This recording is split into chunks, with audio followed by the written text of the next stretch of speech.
African Americans or people of color. I'm from New York, so the crack problem there was African American and Latino. Would it surprise you if I told you that 2/3 of crack cocaine users are white or Hispanic? No, it would not surprise me at all.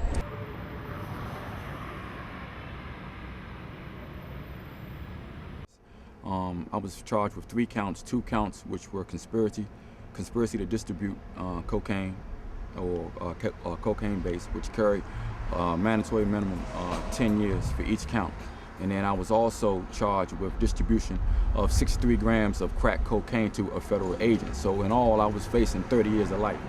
I ended up serving 15 years and 8 months. On December the 18th, I received clemency from the President Bush after serving 15 years and 8 months. So I was due to be, so I've been home a little more than like 9 months so far. And I was a first-time offender. This was my first time ever getting involved in any activity whatsoever. I had no guns, I had no murders, it was strictly drugs. My first time. It wouldn't surprise me to know that more whites use crack or any form of drugs. I think that unfortunately, though, the consequence of using drugs has been greater in our community.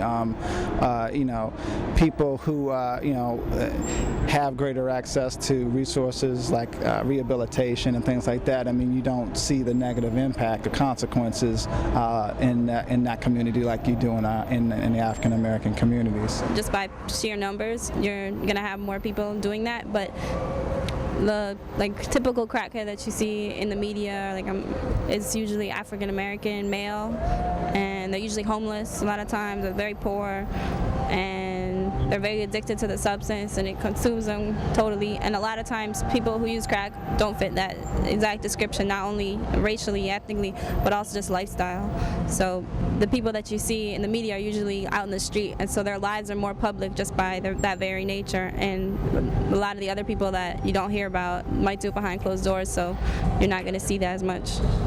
Citizens from all walks of life visiting the nation's capital chime in on the injustice.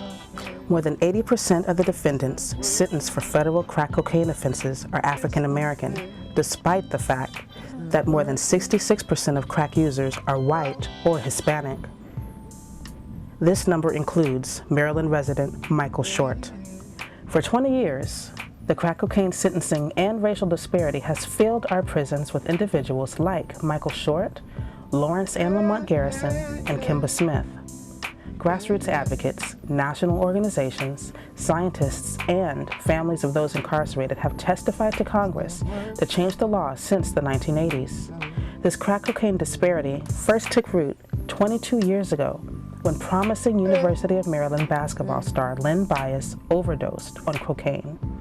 His death, despite knowing what form of cocaine he'd used, fueled the passage of the harsh sentencing law for crack.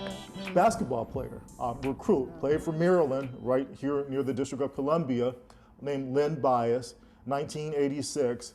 The summer before he was supposed to start playing for the Boston Celtics, overdosed on cocaine and tragically died.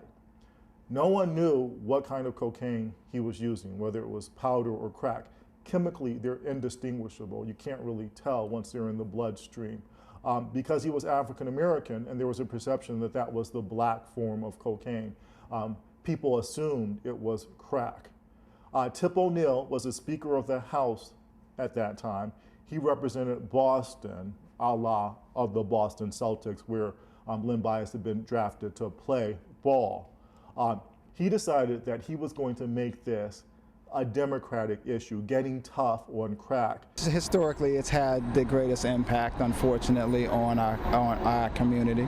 I think the consequences of the crack cocaine trade, particularly, you know, as you look at it in the Washington, D.C. area, you know, during the 80s, which is a time frame that I, you know, was a teenager, it had horrific consequences. You know, people were dying from the drug, people were dying from the selling of the drugs, people were